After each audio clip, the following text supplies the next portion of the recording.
Coming up next on the SPNN Forum, we have LeeAnn Rasachak, CEO of WomenVenture.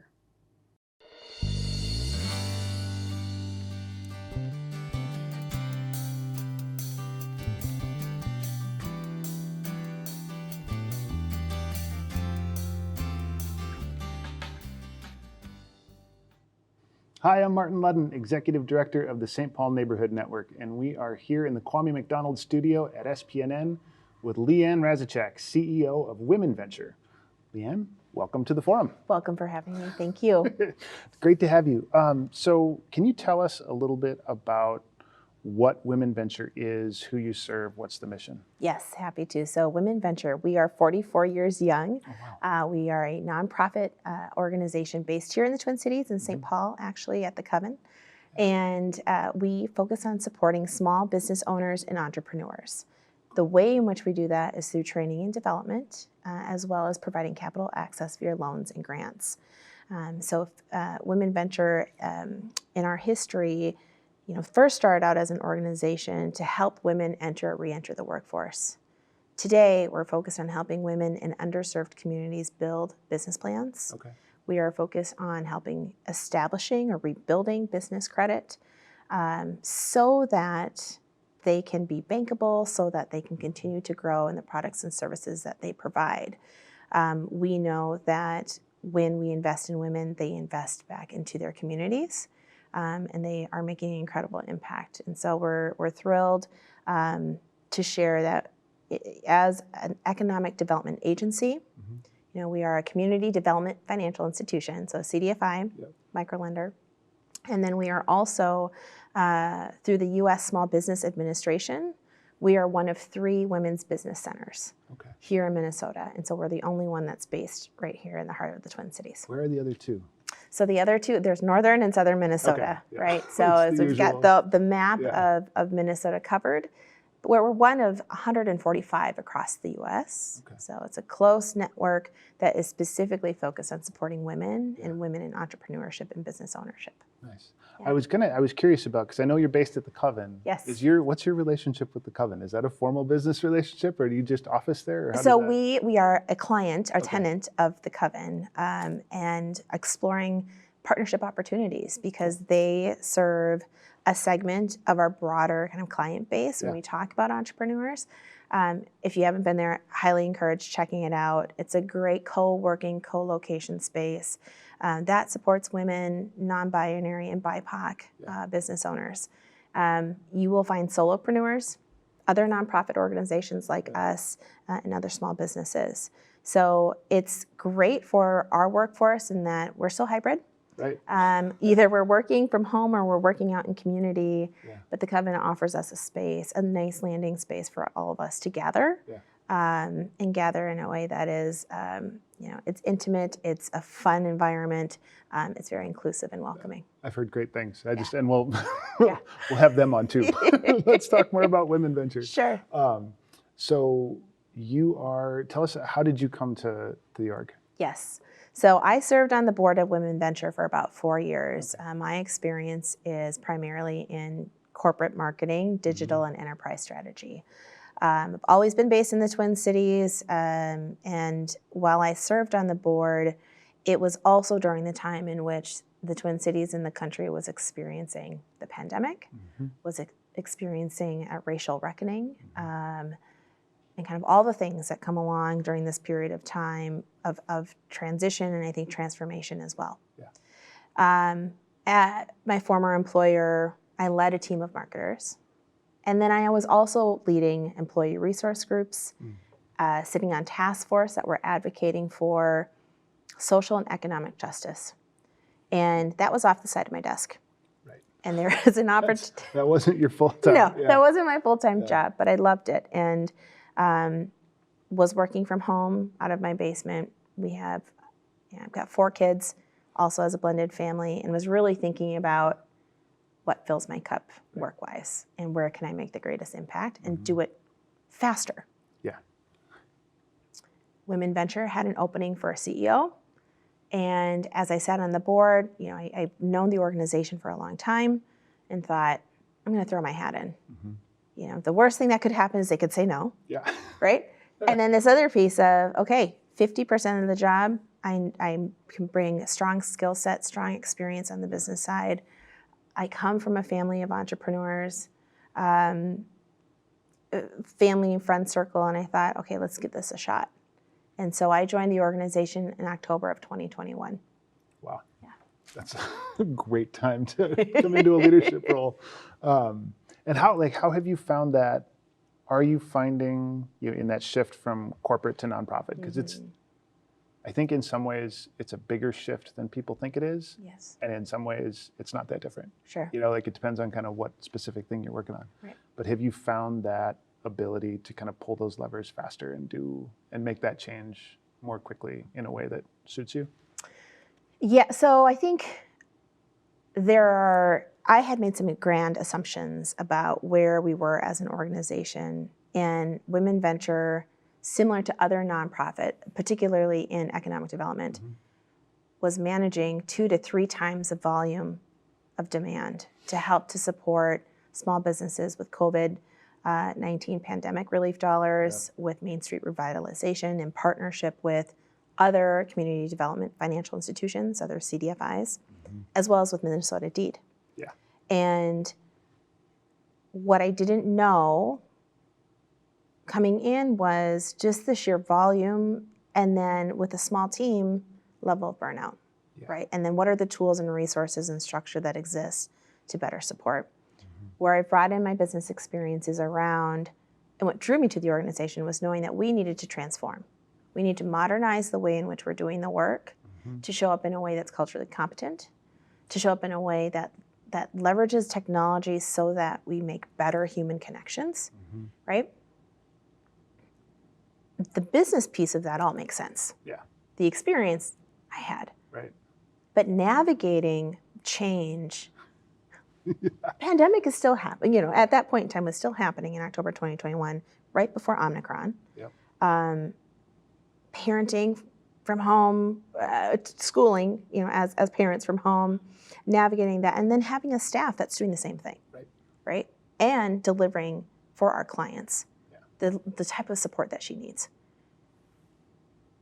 That required a whole new set of tools that I needed to find quickly. Yeah. They didn't exist, right? So it's understanding, well, what do I do? How do I navigate that? That means you're leaning on your partners, listening, learning, saying no, and learning how to say no and helping people prioritize. Because oftentimes with being, I think, in a nonprofit environment, people may not feel the ability that they can say no, right? So it's mission. Right. Yeah, so it's really hard to say no to mission sometimes. Yes. Yeah. And allowing the autonomy and the ability to say no or to pause and say, we will get to that and we will help to support this work, but right now these are the key priorities. So, that was something I learned very quickly coming into the role, learning how to recruit and retain and invest in talent, right, in the nonprofit space is different than corporate. Yeah. You don't have the same levers to pull from a compensation perspective, right? So then there are other things that you create. And what did we create for ourselves? Continuing to work in a hybrid environment and being supportive and flexible for your employees so that they can show up at work and at home. Yep. Part of that prioritization was to say, we don't want people working 40 plus hours a week. Let's really narrow our focus. And how do we put our client at the center of everything that we do? Let's not chase after the things that are not going to be helpful to her, right? That means changing content, how we deliver it, how we engage, when we're available. So those are all things coming into the role that I learned very quickly and started to pivot. 80% of my time in my first year, I've been there 18 months, focus on internal. Yeah. Right? If we focus on our people first, then we can deliver at the level and the scale that we hope to continue to grow at. That resonates. So you had like a written plan for that when you walked in the door, right? Built it along the way. Yeah. And this is other piece, right? So being on the digital side, coming in with my experience where I would build digital products and experiences, and you keep your client, your customer at the center of that, and be willing to fail, but fail fast, right? We've heard this from the tech space, but in iterating based on the feedback that you receive and knowing when to call it quits or to pivot away from something that's not serving you well. Yeah, and so it was teaching people how to do that and that it was okay. And you have to create a culture where that's okay. You do. Because that's a hard one too. It's the same thing, saying no is hard. Yes. Like telling people that it's okay to fail. Yes. And try something new. I think that's also a huge culture shift. Yeah. I would assume, not having been at WomenVenture, but right. I think anywhere that's a hard thing for folks to wrap their brains around. Yeah. So you talked about kind of working with this team. How big is your team? We have 30 and a half employees. We have a part-time employee, but everyone else is full-time staff. I'm really proud of the fact that we're 4 generations in our workforce. We have, when I came in, roughly 20% identified as BIPOC. We are now at 50%. We have more than 20% of employees who identify as single moms.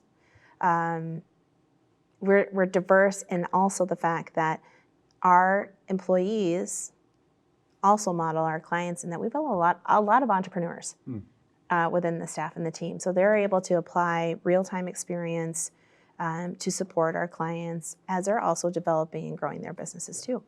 So that's another, like, you want to talk about leadership challenges. Like, how are you helping folks, do the work that they need to do to keep WomenVenture successful, but also run their own kind of entrepreneurial, side hustle is probably the wrong term at that point. Sure. If they're launching. Right.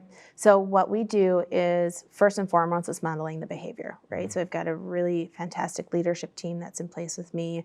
Most are new, similar to me, right, who have been with us for maybe 6 to 9 months, but plugged in other ways with the WomenVenture team. So some were clients of ours that then came on to staff. Some were out in the nonprofit space already doing the work and wanted to hone in and focus on doing it here locally. We model the behavior kind of based on what are the foundational key goals and objectives and what are the outcomes, right? And that there is an agreement with employees that when we're here and we're focused, right? And that we do provide support and want people to be successful in their personal endeavors, including their entrepreneurship. We have a generous paid time off policy. We've got PTO, we've got flex hours, and from my position, we, like I said, for our clients, we need to be here when she needs us and to help to support, remove any kind of barriers that we have the ability to do. And if you're working right alongside her, entrepreneurs also have non-traditional hours, right? So there's flex in that too. And we base it on what are the results. If we're driving towards our results and we're tracking along really well, there's a flexibility and then win in how you show up at work. Yeah. Completely. If you are just joining us, we're here with LeeAnn Rasachak, the CEO of WomenVenture. So I think we got the broad mission. How do you do it? Like, what are your programs? How are you, what are the kind of individual ways that you're helping, a woman business owner be successful? Yes, so we have a few different tracks. Our main role and our main services for our entrepreneurs and business owners. So we serve anyone who has an idea on a cocktail napkin or who has been kind of, maybe plugging away at something, who's then decided there's something here. So early entrepreneur, all the way through to mature business owners and or maybe 2nd or 3rd generation family-run businesses. So that could look like $1 million plus in annual revenue. How we meet her. So we have a variety of cohort and training modules or classes that we have for business owners. And starting with getting ready, then small business essentials, right? Small business essentials, with both, you'll walk away with a business plan. Okay. You'll walk away with the ability to start pitching, whether that is, capital access, which we provide, or going to a bank, right, to be able to fund the idea or other investors. And then there's accelerating success and scale up, which are you've been running your business for a few years plus, $100,000, $500,000 plus revenue. The value in those training is around the content, the business plan that you receive, but equal or greater is the peer circle and mentorship support that you receive. That's what as you're talking about these cohort models, that's what I was hearing. It's like, and it builds you a community of, like-minded folks. It builds a community that extends beyond us, right? So our hope is our clients will come through our program and they'll graduate beyond us and then circle back and help to then nurture and mentor the next generation of business owners. So our ability to be able to bring people together, providing that content, the programming, the peer circle support, is powered by not only our staff, but also our volunteers. So we have a network of 150 plus volunteers that come in as either volunteer trainers to help to facilitate and run the classes, or as mentors. So there's a one-on-one match. So this other piece of when you come on as a client, you're going through the program, and you also have a mentor that's going to be with you all along the way. One-on-one advice around operations, marketing, the business plan itself, from people who are experienced as entrepreneurs and or in corporate career professionals. So the training and development piece is one arm of what we do. Second is around the capital access, loans and grants. So as a microlender, we lend anywhere between $500 to $100,000. Okay. We have a variety of loan products that, small dollar loan program, $500 to $2,500. We view that as a credit builder program. We have traditional loans that are competitive, more competitive at some points than going to a bank on a small business loan, particularly for those who are either just getting started or having to rebuild their credit. You mentioned that it's a credit builder program, this is zero entrepreneur experience me. Is there a difference between personal credit and business credit? And is it advantageous as your business to be building credit as well as it absolutely is, yes. And so one of the things, and I mentioned being a U.S. Small Business Administration Women's Business Center, the SBA, we have great resources too, but the SBA recently published like an easy kind of 10, these are the 10 things you need to know to get started. If you think about one of the first things beyond deciding what you're going to do, having a business plan, then deciding what kind of business entity you want to be, immediately follows your finances. Yeah. If you are an entrepreneur or a small business owner and you do not have a business banking account, run. Get it done. Run, don't walk. Decouple. Decouple the personal from the business. It is important to establish that separate business stream so that it's not commingled with your personal finances. So yes, that's important. And then some people who are just getting started, this is the place to begin, right? When we talk about the business credit building component. So our traditional loans can go up to $100,000. We have other CDFI partners that can lend up to $200,000. There are various and very competitive loan borrowing terms and rates. And then what's really unique about organizations like ourselves is that there's technical assistance then along the life of the loan. A lot of our loans are up to 7 years. And the intention with the technical assistance is so that you've got the bookkeeping and accounting support that you need to one, learn what do you need to be tracking to, so that's not only at tax time, right? That you're doing it throughout the year, yes.